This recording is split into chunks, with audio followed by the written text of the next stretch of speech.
अब समस्ते नीरव रहा ठीक है आम जो पत्र देलु आम पढ़ी शुणा चाहूँ ओके समस्ते नीरव रहा आम जाना दरकार आम कौन देलु मो सतोष भाई विरोध करी से पढ़े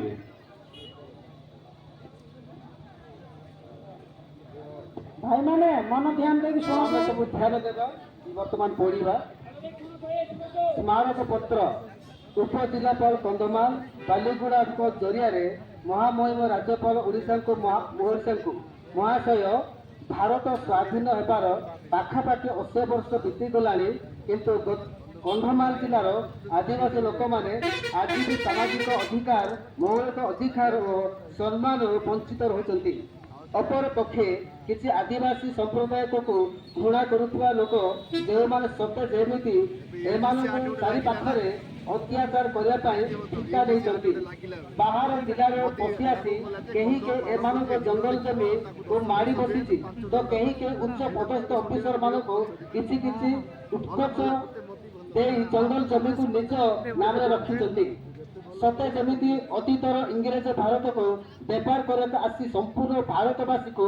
लुटिया सहित बहु मूल्यवान पदार्थ नहीं जाते ठीक सेमिति एमाने बाहर जिलार आसी आदिवासी मानक लुटिबारे लगी व्यापार बणिजरे से माने गोटे द्रव्य 5 टंकार कि आदिवासी लोक मान 50 टंकार बिकती प्रतिवाद कले मारिना को धाई आसी एमानक नाम मिथ्या मामला रुजु करती एमाने मूल निवासी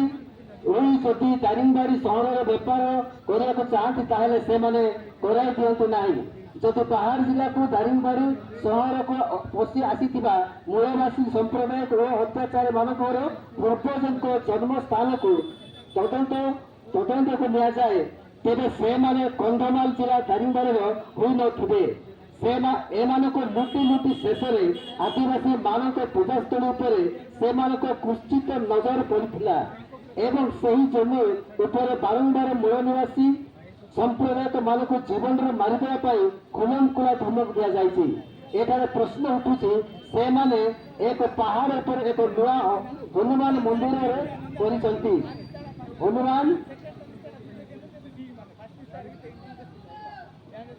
हनुमान मंदिर तैयारी बेले भाईचारार मनोभाव नहीं मूल निवासी पक्षर कौन प्रतिवाद करा दारिंगबाड़ी पाखपाख हजार हजार एकर जमी पड़ा बेले दारिंगबाड़ी 400 कल्प आदिवासी पूजास्थली एमानक नजर पड़ा पूजास्थली को जबरदखल करने उद्देश्य नुहे बर मूल निवासी को मूल निपात करने उद्देश्य एक षड्यंत्र करिसेंती प्रशासन मध्य कहा चापरे से बुझाई पारुनी जे एटा से पूजा स्थली से पूर्व पुरुषरू से पूजा कर आसुचंती तुमे आउ गोटे जगह चिन्हित कर बारंबार शांति कमिटी कर थाना अधिकारी तहसीलदार डकाई कईटा मुहूर्त पर उभय को बुझाई दिखती पुणी कागज कलम नुहे मौखी करे कौन वर्ष वर्ष धरी मूल निवासी पूजास्थल को एमाने जबरदखल करेंगे अन्य जगह को प्रश्नवाची यही घटना को नहीं निकट में एक बड़ धरण भयंकर परिस्थिति सृष्टि होगी तमाम कंधमाल जनसाधारण चर्चा चलिलानी जेउथिपाई आपणक अवगति करने शांतिपूर्ण शोभायात्रा शांतिपूर्ण गणधारणा और शांतिपूर्ण भूकुम एक कथा चर्चा है मात्र 4-5 जन असामाजिक युवक मान दारिंगबाड़ी सहर शांत परिवेश अशांत होगा जाऊँगी अपर पक्षे से दारिंगबाड़ी ब्लॉक हजार हजार वर्षर स्थायी बासिंदा हेले भी से नाम खंडिए जमी न जाति प्रमाण पत्र न पाई एमानक पिला माने पाठ पढ़ार वंचित अच्छा तेणु दारिंगबाड़ी सहर भूमिहीन मन को चिन्हट कर जमी पट्टा जोगाईदेवा संगठन एक मुख्य दाबी एवं यही मूल निवासी शिक्षा अवस्था और आर्थिक अवस्था को सुदृढ़ करने अन्य एक दाबी रही ମୂଳ ନିବାସୀ ପ୍ରବଳ ଜିଲ୍ଲା କନ୍ଧମାଳରେ ଥିବା ସମସ୍ତ ସରକାରୀ ସଂସ୍ଥାରେ ମୂଳ ନିବାସୀମାନେ ସମ୍ପ୍ରଦାୟର ଶିକ୍ଷିତ ଯୁବକ ଯୁବତୀମାନଙ୍କୁ ସ୍ଥାନ ଦିଆଯାଉ। ଯେଉଁ ସରକାରୀ ସ୍ଥାନକୁ ବାହାର ଜିଲ୍ଲାରୁ ପଶି ଆସିଥିବା ମୂଳ ନିବାସୀ ଅତ୍ୟାଚାର ମାନେ ସରକାରୀ ସ୍ତରରେ ଉଚ୍ଚ ପଦସ୍ଥ ଅଫିସର ମାନଙ୍କୁ ଲାଞ୍ଚ ଦେଇ ସେ ସ୍ଥାନରେ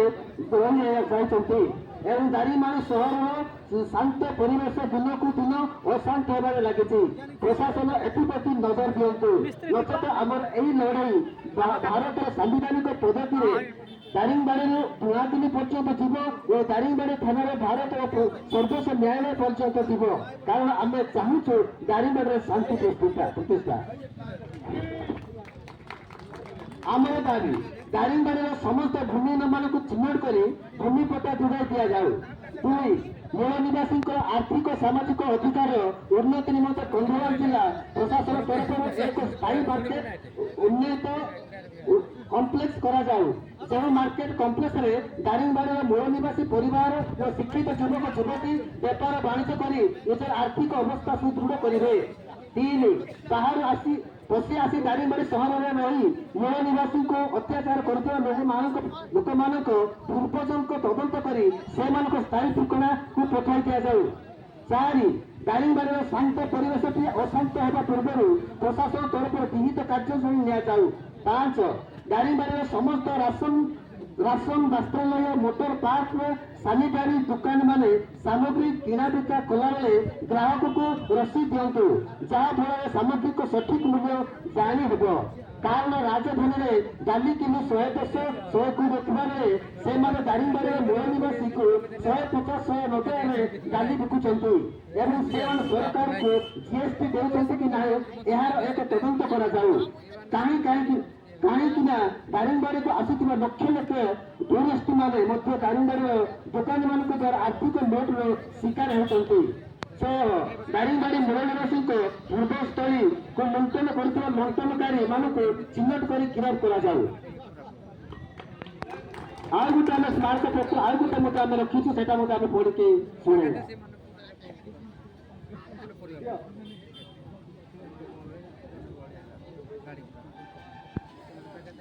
ଆମେ ଯିବାନି ଆଉ ଗୋଟେ ଆମର ସ୍ମାରକ ପତ୍ର ଅଛି, ସେଇଟା ବି ଆମେ ଆପଣମାନଙ୍କୁ ସର୍ବଜନୀନ କରୁଛୁ। ଏଇଟା ମଧ୍ୟ ଆମେ ତହସିଲଦାର ଆଗକୁ ଆମେ ଯିବା। माननीय श्रीयुक्त तहसीलदार दारिंगबाड़ी महोदय समीपेशु